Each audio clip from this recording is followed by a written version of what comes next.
SAP Business One Workflow in Release 9.0 is a new platform that enables users to define workflows and corresponding business processes in Business One. It aims to provide greater process transparency and standardization across Business One, increasing user productivity and promoting greater collaboration and efficient communication. Our company, OEC Computers, would like to define a new business process for their organization, and to do this, it begins with the SAP Business One Studio, which is the next generation of Screen Painter and a completely new development environment delivered with SAP Business One 9.0. You can create add-ons and workflows within SAP Business One Studio. Let's now show you how easy it is to create a workflow for OEC Computers. OEC Computers would like to create a workflow to define credit limit terms to new business partners when a business partner is created in the system. We start by selecting Create Workflow and then define a name for the project, such as BP Credit Limits.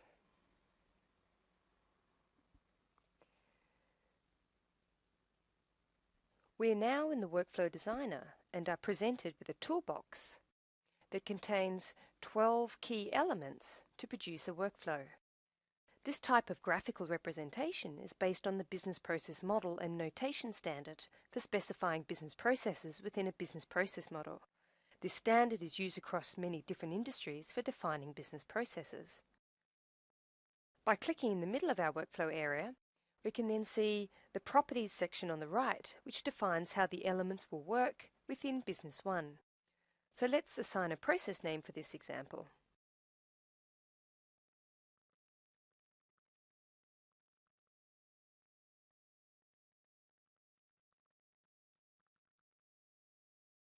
To begin creating the workflow, we simply drag the elements we need into the workflow area.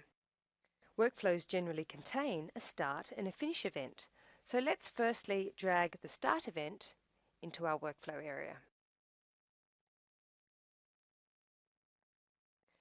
From here, we have the option to select further elements, which are most commonly used, or we can continue to select the elements of our workflow from the toolbox area.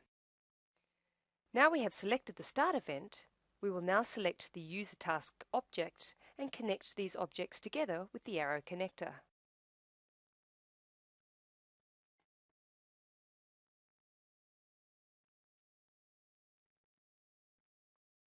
So now after the start event, the first user task will be started. The first user task in this workflow process is to add a business partner to the system. So let's now assign some properties to this user task. We are first going to begin by assigning a business object to the user task. There's no inputs objects for this particular user task, but there is a business object that we need to assign. By clicking on the drop-down arrow, OEC Computers don't actually use any additional add-ons with their company, so we can actually use the standard business objects for this particular example. And here we are going to select business partners. The operation type for this user task is Add Mode, and now we can select the participants that will actually execute this user task. Again, we can log in with our credentials to get a list of users, but we know which user we would like to assign to this task, and the user is going to be Brad Thompson. So we can simply cancel out of this window and add the chosen participant, which is Brad.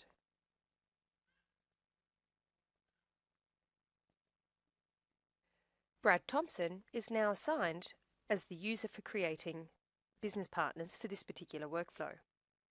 So now we can see that we've selected a business partner business object. The operation type is Add. We've assigned Brad to this task. And the next thing we should do is actually rename the user task ID so it's actually a little bit more clear within the workflow itself. So we can rename this task as Add BP.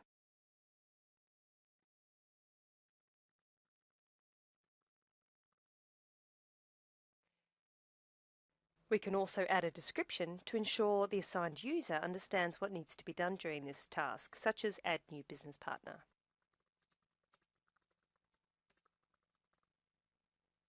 So now, in relation to the business partner object, we have now created an output, which is the business partner itself. We can also update the ID and the name of this object, so it's a bit more intuitive as well.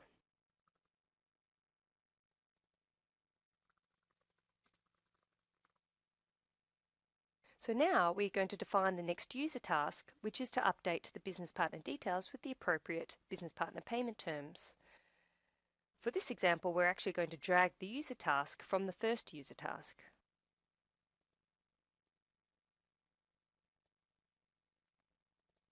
Again, we need to define the properties for this particular user task.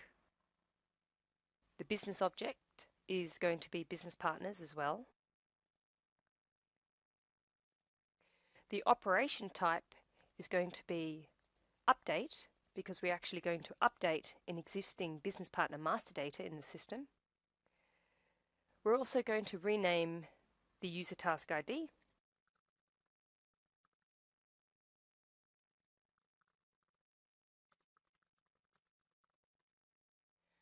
And we can also include a description as well, such as assign credit limit terms for this business partner.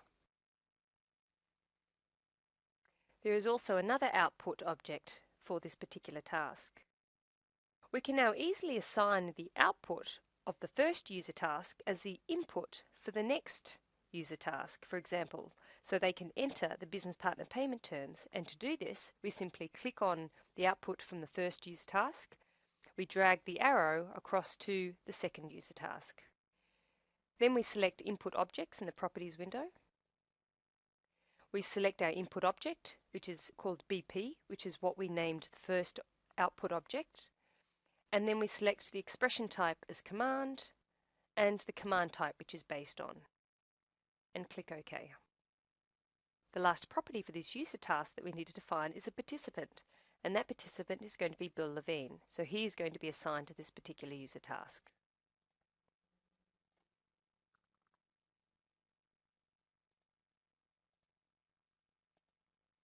So now our workflow has been defined as such that Brad will add a business partner to the system and Bill will update the business partner master data. To finalize this simple workflow, we need to end the event by selecting the End Event element.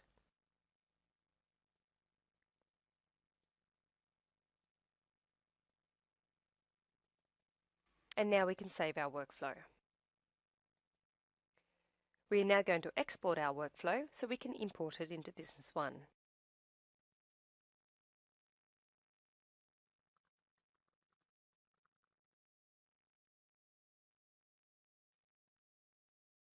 You can also export an image of the business process for OEC computers to include in their business process documentation, for example. I am now logged in as Brad Thompson from OEC Computers. From Administration, I can navigate to the Workflow menu and open up the Workflow Manager. Brad can now import the workflow that has just been created, which can actually be done by any user if they have the right authorizations. I select my workflow file, and as you can see, the status is importing. If I close the Workflow Manager and reopen it again, the status will have been updated to imported. I can now activate my workflow by selecting the Activate button. If Brad now navigates to the Workflow Instance window and then selects the workflow template that we just imported, Brad can now see a full visualization of the workflow process which has not been started yet. With this simple workflow, we have not defined a conditional or trigger-based start process, which is possible. Therefore, we need to manually kick off the process.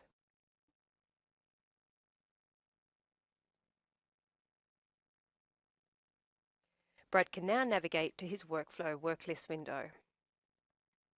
He can now see the workflow listed as a task to be picked up, and the current status of the task is not completed.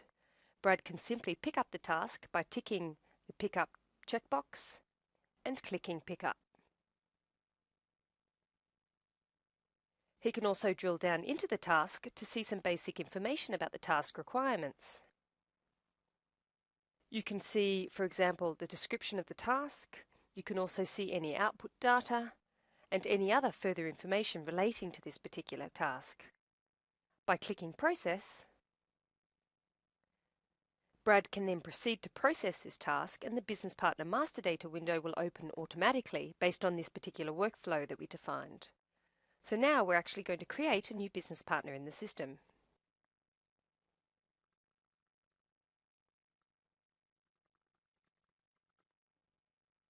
And then click Add. So now we've successfully created a business partner in the system. If we now go back into our workflow list and refresh it, we can see that the task is no longer visible in Brad's workflow list. I am now logged in as Bill Levine. If Bill now navigates to the workflow menu from Administration, Workflow, and navigates to his workflow worklist, he can see his workflow worklist task that needs to be picked up as well.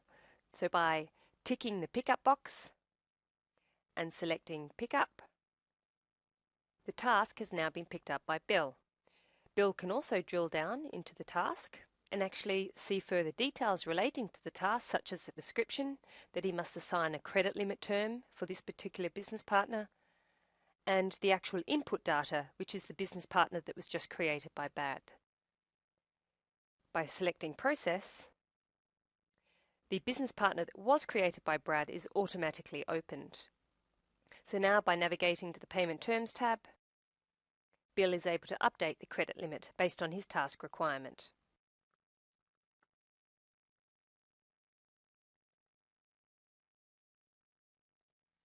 If Bill goes back to his workflow worklist and refreshes it, you can also see that the task is no longer listed and has now been completed.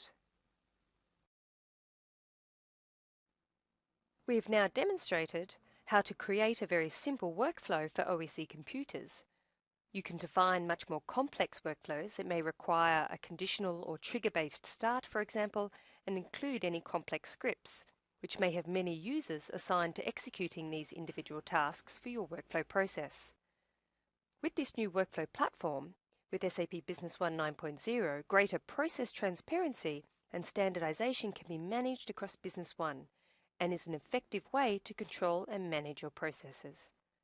Check out the many workflow examples that are now available on the SAP Channel Partner Portal.